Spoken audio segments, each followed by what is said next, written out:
Today, July 21st, 2025, activist Boniface Mwangi appeared before the Kahawa Law Courts to answer charges of unlawful possession of ammunition. The state claimed Mwangi was found with 3 unused tear gas canisters and 1 7.62 mm blank rounds.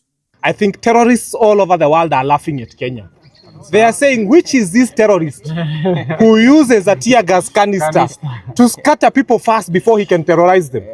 I think for terrorism, they look for maximum damage.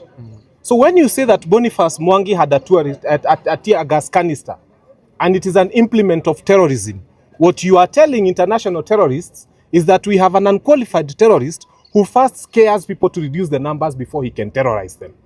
And I'd also like to say this: if a tear gas canister is an implement of terrorism, they've been using it on us on the streets. They've been using it on our children at Langata. They've been using it everywhere. So let us not be laughable. If we must infringe on the rights of Kenyans, let us look for intelligent people that we can use to infringe on the rights of Kenyans. But the court saw it differently. Presiding magistrate ruled there was no strong reason to detain him further and released Mwangi on a personal bond of Kenya shillings 1 million or a surety of the same amount. So the truth is, our president is scared. He's scared of young people because young people are organizing by themselves. They're going to the streets, they're demanding better. So our president thinks that people are being paid to go to the streets. And they think I'm the financier.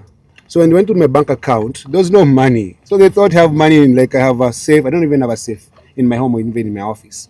I don't even own a gun. I don't carry guns. I don't own any weapons. So so they thought I had money in the office. If you look at the search warrant, that they have information that I use mageuzi to distribute money to goons. I have never worked with goons my entire life.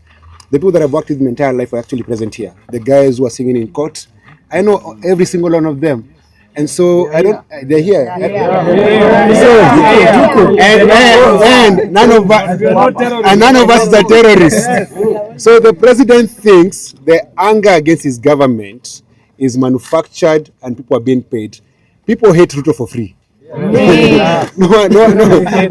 one needs any reason to be paid to hate Ruto, because Ruto has become the worst of the worst. For the first time in history, for a long time, Kenya has political prisoners as young as 18. Kids who went to the streets, even 16, 14 years old, went to the streets to protest for better Kenya. Then they were arrested and then charged with terrorism. Kids have been shot in their homes. 12-year-old girl watching TV in their family home, killed. So the anger actually is very genuine. And not even, so the anger started with young people. Gen Z was like, Ruto, you promised us jobs, there are no jobs. But now the anger is going beyond Gen Z. The parents, millennial, my son is 18. My son is already radicalized. Here, today, there's a young man called Joseph. Where is Joseph? Joseph Shagala. Joseph left. Joseph's brother was murdered on June 25th. He's radicalized. Simba, where is Simba? Simba is his brother's murdered. So every time he kills people, people get radicalized. That's what he's failing to understand. Every time you arrest 1 people, you radicalize 100 people. Yeah. Just focus on remaining 2 years of your term and then go, because there's nothing in this world that is going to save Ruto's presidency.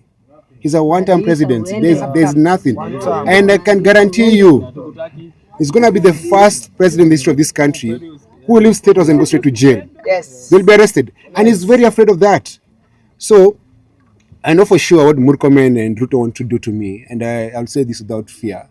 They want to give me a bad name so they can kill me. But let me tell you the truth is, if you smell the air right now, change is coming, and you cannot stop change. Yeah. And let me tell you, you can never kill an idea whose time has come, and the idea for Ruto to leave power has come, and you can never undo Ruto must go. Ruto must go. Ruto must go. We say this in our homes.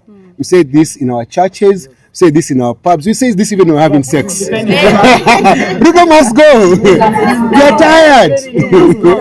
Mwangi's lawyer, Judge Maina, dismissed the charges as fabricated, insisting the items were planted. The judiciary is out in defense. Today they have admitted Boniface Mwangi to a free bond. That's a free bond. Because they have realized that Mr. William Ruto is using the system to cajole the dissident voices. But what surprises us most is the ineptness, the inefficiency of the office, the ODPP. That office of the ODPP ought to be called out. They are the ones who are responsible of this trump of charges.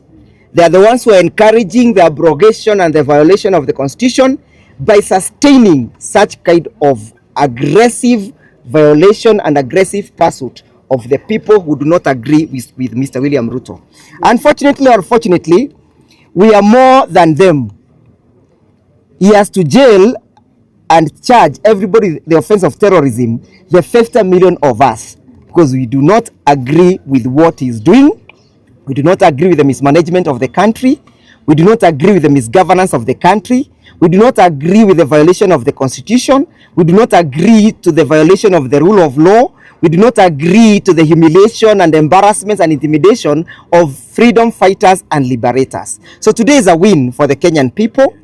It's a win for us, and we are telling him we'll be here next time you arrest any other person. Utatupata hapa hapa. Today's decision comes after a weekend of tension, with Mwangi's arrest drawing local and international concern. For now, Boniface Mwangi walks free, but the legal fight is just beginning. We must defend our constitution. If Ruto wants to be the ODPP, then he should become the ODPP. Otherwise, let the courts do their jobs, and he should lead this country, which he has failed to do. So he needs to step aside and let this country be run with the institutions. I said in the morning that I really was hoping that the courts would do what they're supposed to do. And I'm glad that they have been able to stand on their own. The surety is just means that if Boniface fails to come to court, then we would be forced to pay that money. So it's just a guarantee that we will make sure, because if he doesn't come, then we will be charged with that, which is a good thing. It didn't need to be that high, but it means that Boni is free to go. We've also been assured that he will not be rearrested. I was also very afraid of that. But because the courts have said as much, then I expect that he will be free, that we will go home, and we don't need to be looking over our shoulders. We will definitely be locking our gates because they just drove right through. But the constitution must be upheld. We must continue to ensure that this constitution is upheld at every level, every Kenyan, everywhere.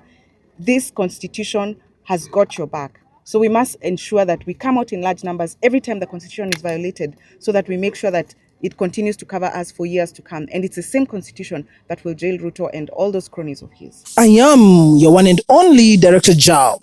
Keep it here for more updates and authentic updates, to be precise.